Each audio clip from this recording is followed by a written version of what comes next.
अस्सलाम वालेकुम and welcome to inside game studio. मेरा नाम है अहमद हसन और आज की इस वीडियो के अंदर मैं आप लोगों को ब्लेंडर के अंदर टेक्सचर्स और मटेरियल्स के बारे में बताऊंगा कि टेक्सचर्स और मटेरियल्स होते क्या हैं, और वो सारी चीज़ें बताऊंगा जो एज अ बिगिनर आप लोगों के लिए ज़रूरी हैं कि कौन कौन सी चीज़ें हैं जिनका हमें याद रखना है, मटेरियल कैसे अप्लाई करना है, शेडर एडिटर क्या होता है, वो सारा इस वीडियो के अंदर मैं आप लोगों को बताऊंगा। सो बगैर टाइम वेस्ट किए मैं सीधा आप लोगों को ब्लेंडर के एनवायरनमेंट में लेकर चलता हूँ।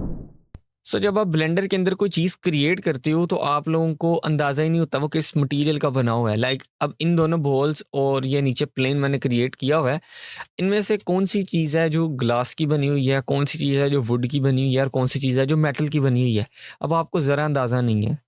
वो इसलिए क्योंकि मटेरियल्स अगर हमने देखने हैं ब्लेंडर के अंदर तो हमें उसके लिए अलग से डिस्प्ले मोड के अंदर जाना पड़ेगा। अब डिस्प्ले मोड्स क्या होते हैं, अगर आप यहाँ ऊपर देखोगे तो आपको ये 4 अलग-अलग बॉल्स नज़र आ रहे होंगे। अगर आप इनको गौर से देखोगे तो जिस मोड के अंदर अभी इस टाइम हो, डिस्प्ले मोड के अंदर हो, वो सिलेक्ट हुआ हुआ होगा और वो एक सॉलिड बॉल सी सर्कल सा बना हुआ है। अगर आप उससे पहले देखोगे तो आपको एक वायर फ्रेम का मोड नज़र आ रहा होगा। मैं इसको क्लिक करूँगा तो मुझे इस तरह ऑब्जेक्ट का वायर फ्रेम नज़र आ रहा होगा, और अगर मैं दूसरी साइड पर क्लिक करता हूँ तो मटेरियल प्रीव्यू का आ रहा होगा। जैसे इस पर मैं क्लिक करूँगा तो मेरे मटेरियल्स लोड होंगे। अब उसके बाद आप लोगों को अंदाज़ा हो जाएगा, अच्छा ये ग्लास है, ठीक है, ये मिरर है, ये ग्लास है, ये वुड है। तो आप लोगों को अंदाज़ा हो जाएगा कि ये किस-किस मटेरियल के बने हुए हैं। इसी तरह अगर आपने देखना है कि जिस तरह देखो कि लाइट्स वगैरह वर्क नहीं कर रही, नीचे शैडोज़ वगैरह नहीं आ रहे, ना ही रिफ्लेक्शन आ रही है क्योंकि ये तो एक मिरर के ऊपर है। तो उसके लिए ब्लेंडर हमें रेंडर मोड प्रोवाइड करता है। और जैसे ही मैं रेंडर बटन पर क्लिक करता हूँ मेरा सिस्टम हैंग होना शुरू हो जाता है, जिसकी वजह से मेरी ऑडियो क्वालिटी यहाँ ख़राब हो जाती है। और मैं आप लोगों को रेंडर मोड के बारे में अब डायरेक्ट रेंडर के चैप्टर के अंदर ही बताऊँगा, तब तक के लिए इसको इग्नोर करें। एक लास्ट मोड है ब्लेंडर के अंदर, वो है एक्स-रे मोड। जब आप अपनी सॉलिड व्यू के अंदर होते हो और अगर आप ये 3 बॉल से पहले एक 2 स्क्वायर से नज़र आ रहे होंगे, मैं इधर आकर या क्लिक करूँगा तो ये एक्स-रे मोड इनेबल कर देगा। अब एक्स-रे मोड क्या करता है कि सारे ऑब्जेक्ट को ना ट्रांसपेरेंट कर देता है, जिससे क्या होता है कि आप लोगों को अंदाज़ा हो जाता है कि एक ऑब्जेक्ट के अंदर तो कोई ऑब्जेक्ट नहीं पड़ा हुआ, या आर-पार कोई ऑब्जेक्ट देखना हो तो उन सब चीज़ों के लिए आप एक्स-रे मोड का यूज़ करते हो। अगर यहाँ देखो तो एक स्फीयर के अंदर यहाँ मंकी हेड पड़ा हुआ है। अब ये तो मैंने आप लोगों को डिस्प्ले मोड्स और एक्स-रे मोड के बारे में बता दिया है। लेकिन मैं अब आप लोगों को इनकी शॉर्टकट की बताता हूँ ताकि आप लोगों का ये जो टाइम है बार-बार इधर जाकर ऑन करना फिर ऑफ करने वाली चीज़ के अंदर जो आपका टाइम है वो इतना ना लगे। तो उसके लिए आप क्या करते हो, अगर मैं ऑल्ट ज़ी की कमांड प्रेस करूँगा, 1 सेकंड, अगर मैं ऑल्ट ज़ी की कमांड प्रेस करूँगा तो ये एक्स-रे मोड ऑन ऑफ करने के लिए है। और अगर आप लोगों ने डिस्प्ले मोड्स चेंज करने हैं तो उसके लिए जी की कमांड प्रेस करूंगा तो यहाँ पर पाई मेन्यू ओपन हो जाएगा। अब यहाँ देखो सॉलिड व्यू लिखा आ रहा है तो मैं सॉलिड व्यू में हूँ। मैंने मटेरियल प्रीव्यू में जाना है तो मैं मटेरियल प्रीव्यू पर क्लिक कर दूंगा, या फिर मैंने वायर फ्रेम में जाना है और तो मैं वायर फ्रेम को यहाँ से आकर सेलेक्ट कर लूँगा और रेंडर का ये ऊपर जाऊँगा तो रेंडर पर चल जाएगा। और पाई मेन्यू मैंने बताया था कि फास्ट वर्क के लिए कि मुझे क्लिक भी नहीं करना पड़ेगा, जी प्रेस करके उस डायरेक्शन में ले जाऊँगा तो देन क्या कहते हैं वो उसको स्विच कर देगा उस मोड के अंदर। अब नेक्स्ट चीज़ क्या है कि मैं आप लोगों को बताता हूँ कि मटेरियल्स और टेक्सचर्स के अंदर फ़र्क क्या होता है। अब मटेरियल बेसिकली किसी भी ऑब्जेक्ट की फ़िज़िकल प्रॉपर्टीज़ होती है। फॉर एग्ज़ाम्पल अगर एक ग्लास है ना तो उसकी फ़िज़िकल प्रॉपर्टी क्या होगी कि वो किस तरीके से लाइट के साथ इंटरेक्ट कर रही है, उसकी कॉस्टिक्स किस तरीके से क्रिएट होंगी, उसके अंदर से लाइट किस तरीके से क्रॉस करेगी, रिफ्लेक्शन, रिफ्रैक्शन, वो सारी इसकी फ़िज़िकल प्रॉपर्टीज़ होती हैं ग्लास की। और टेक्सचर्स क्या होते हैं कि जो सरफेस डिटेल होती है वो टेक्सचर्स होती हैं। फॉर एग्जांपल अगर ये बॉल है एक, अब ये देखो फुली शाइनी है, किसी ने इसको हाथ नहीं लगाया हुआ। जैसे अगर कोई इसको हाथ लगाएगा तो इसके ऊपर सरफेस डिटेल यानी कि फिंगरप्रिंट्स आने लग पड़ेंगे, तो उसकी वजह से इसकी जो सरफेस है वो टोटली चेंज हो जाएगी। तो ये डिफरेंस है टेक्सचर्स और मटेरियल्स के अंदर। मटेरियल्स फिजिकल प्रॉपर्टीज होती है और टेक्सचर्स जो होते हैं वो सरफेस डिटेल होती है। अब मैं आप लोगों को बताऊंगा कि किस तरीके से आपने एक मॉडल के ऊपर मटेरियल अप्लाई करना है।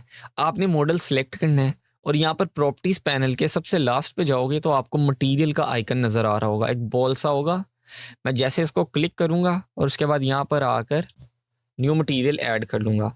अब मैं यहाँ से इसको रीनेम कर सकता हूँ लाइक मेटल, और यहाँ पर इन्होंने ना बेस प्रॉपर्टीज़ दे रखी हैं जो इस टाइम ऑन है।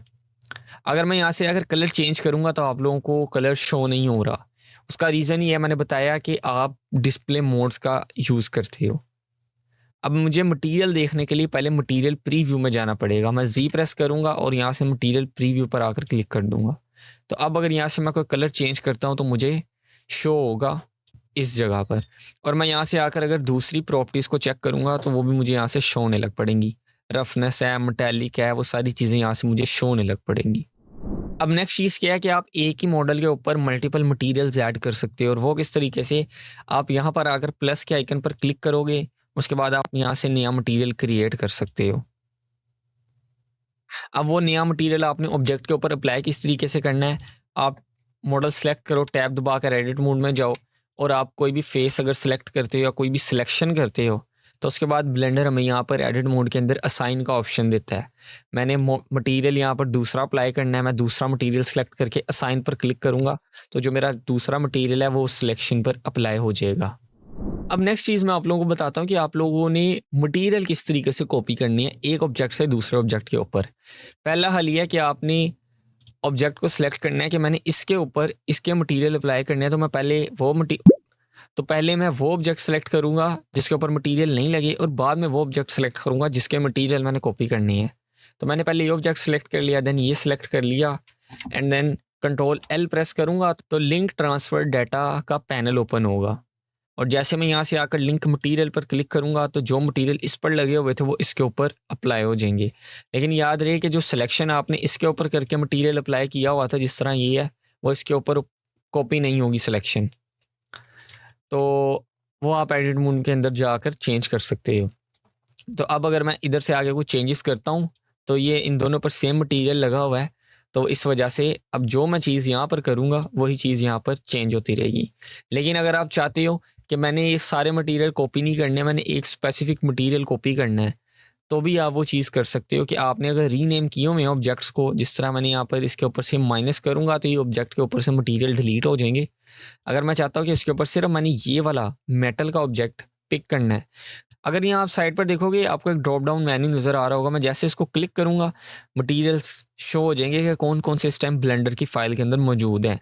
मैंने अगर प्रॉपर रीनेमिंग की होगी तो मैं यहाँ से आकर मटेरियल सेलेक्ट कर सकता हूँ। जैसे मैंने मेटल सेलेक्ट करूँगा तो जो इस मटेरियल का ये नाम था वही इसके साथ आ गया है। अब मैं इसको अगर कुछ चेंजिंग करूँ तो वो दोनों ऑब्जेक्ट के ऊपर चेंजिंग होती रहेगी। अब नेक्स्ट चीज़ मैं आप लोगों को बताऊंगा कि अगर आप लोगों ने एक ऑब्जेक्ट के ऊपर एक इमेज लगानी है तो वो किस तरीके से लगानी है। तो वो समझाने के लिए यहाँ पर देखो, मटेरियल के टैब में आता हूँ अगर, तो यहाँ बेस कलर लिखा है, जहाँ से मैं कलर वगैरह चेंज कर रहा हूँ। बेसिकली बेस कलर क्या है कि ऑब्जेक्ट का कलर है। अगर मैं इधर आकर कोई इमेज लगा दूंगा तो वो इमेज शो हो जाएगी। अब वो लगाने के लिए क्या करना पड़ेगा, यहाँ कलर से पहले अगर आप देखोगे तो आपको एक येलो कलर का डॉट नज़र आ रहा होगा, और यहाँ आपको तकरीबन सारी प्रॉपर्टीज़ के अंदर नज़र आ रहा होगा। मैं अगर इस येलो डॉट पर क्लिक करता हूँ तो मेरे पास एक पैनल ओपन हो जाता है। अब मैंने क्या लगाना है, इमेज टेक्सचर। तो मैं यहाँ देखो टेक्सचर के पैनल में आता हूँ, ये टैब कैटेगरीज बनाई हुई हैं, टेक्सचर्स की कैटेगरी में आता हूँ और यहाँ पर आकर इमेज टेक्सचर पर क्लिक कर दूंगा, और यहाँ पर वो मुझे ऑप्शन देगा कि आप कौन सी इमेज ओपन करना चाहते हैं। अब मैं यहाँ से ओपन कर लेता हूँ कोई इमेज। मैंने यहाँ से आकर कोई इमेज सेलेक्ट कर ली, फॉर एग्जांपल मैंने ये इमेज सेलेक्ट कर ली, तो मुझे वो इमेज यहाँ शो हो रही है इसके ऊपर। और इसके ऊपर अगर आकर मैं कोई दूसरी इमेज सेलेक्ट करता हूँ तो कस्टम इमेज भी इसके ऊपर पता चल जाएगी कि लगी हुई है कि नहीं। अब नेक्स्ट चीज़ जो आप लोगों को अंडरस्टैंड करवानी है वो है शेडर एडिटर। अब शेडर एडिटर क्या है वो बताने के लिए मैं आप लोगों को पहले एक सिंपल चीज़ समझा देता हूँ कि ब्लेंडर के अंदर अगर आप यहाँ प्रॉपर्टीज़ पैनल में आकर शेडर वगैरह यानी कि मटेरियल्स वगैरह के साथ खेलते हो ना, कि यार मैंने इमेज लगाऊंगा और सारा यहाँ से जो आप वर्किंग करते हो, वो एक टाइम के बाद आप लोगों के लिए बहुत हार्ड हो जाती है अंडरस्टैंड करना कि ये चीज़ कर क्या रही है। अब बेस इमेज की तो आप सिंगल इमेज लगाओगे तो वो समझ आ जाती है, लेकिन जब आप एक प्रॉपर मटेरियल क्रिएट करते हो ना, जिसके अंदर आपने 100% एक्यूरेट लाइटिंग, रिफ्लेक्शन, उसकी रफनेस कितनी होगी, उसकी मेटलनेस कितनी होगी, वो सारी चीज़ें जब आप करते हो तो फिर ये वाला जो पैनल है ना आप लोगों के लिए वो अंडरस्टैंड करना बहुत मुश्किल हो जाता है। तो उसके लिए ब्लेंडर हमें शेडर एडिटर की सहूलत प्रोवाइड करता है। अब शेडर एडिटर में जाने के लिए क्या करना पड़ता है, अगर आप यहाँ कॉर्नर पर आओगे तो एडिटर टाइप्स पर क्लिक करोगे तो एक ड्रॉप डाउन ओपन होगा, और इसके अंदर जर्नल के अंदर आप आओगे ना तो यहाँ शेडर एडिटर आ रहा होगा, तो यहाँ शेडर एडिटर ओपन हो जाएगा। तो शेडर एडिटर वर्क किस तरीके से करता है कि नोड्स क्रिएट करता है और उनको आप ग्राफ की तरह जोड़ते हो ना तो ये उसकी फाइनल आउटपुट निकालता है। जैसे मैंने एक ऑब्जेक्ट लिया, अब ऑब्जेक्ट के ऊपर मटेरियल की आउटपुट क्या आएगी वो ये बताएगा, और इसको आपने अगर इमेज टेक्सचर दिया हुआ है तो वो ये नोड बता रही है। तो अगर मैं एग्जांपल के लिए यहाँ से एक और पैनल ओपन करता हूँ और इसको 3D व्यू पोर्ट में ले जाता हूँ। अब अगर मैंने किसी कनेक्शन को डिलीट करना है तो मैं इसको इस तरीके से ऑफ कर दूंगा, तो यहाँ देखो वो चीज़ ऑफ हो जाएगी।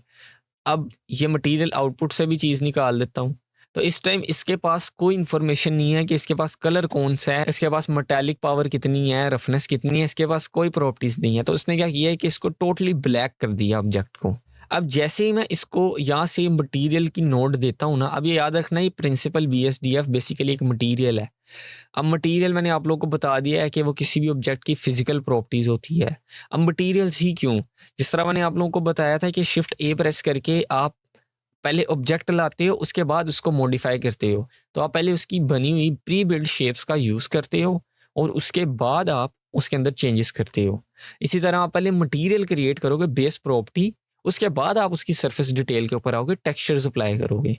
तो यहाँ जैसे मैंने उसको बता दिया कि अब मैंने उसके ऊपर मटेरियल लगा दिया हुआ है कि उसकी इतनी मेटालिक पावर है, उसके अंदर इतनी रफनेस है, वो सारा मैं इस मटेरियल में चेंज कर रहा हूँ। अब उस मटेरियल के अंदर मैंने टेक्सचर्स ऐड करनी है, तो मैंने यहाँ टेक्सचर की एक नोड ली हुई है। मैं जैसे इसको क्लिक करके यहाँ पर करूँगा और तो वो वहाँ पर शो होने लग पड़ेगी। तो ये इस तरह आपका शेडर एडिटर वर्क करता है कि जो चीज़ आपको यहाँ स्टैक की फॉर्म में मिलती है आपको वो यहाँ इस तरीके से मिलेगी।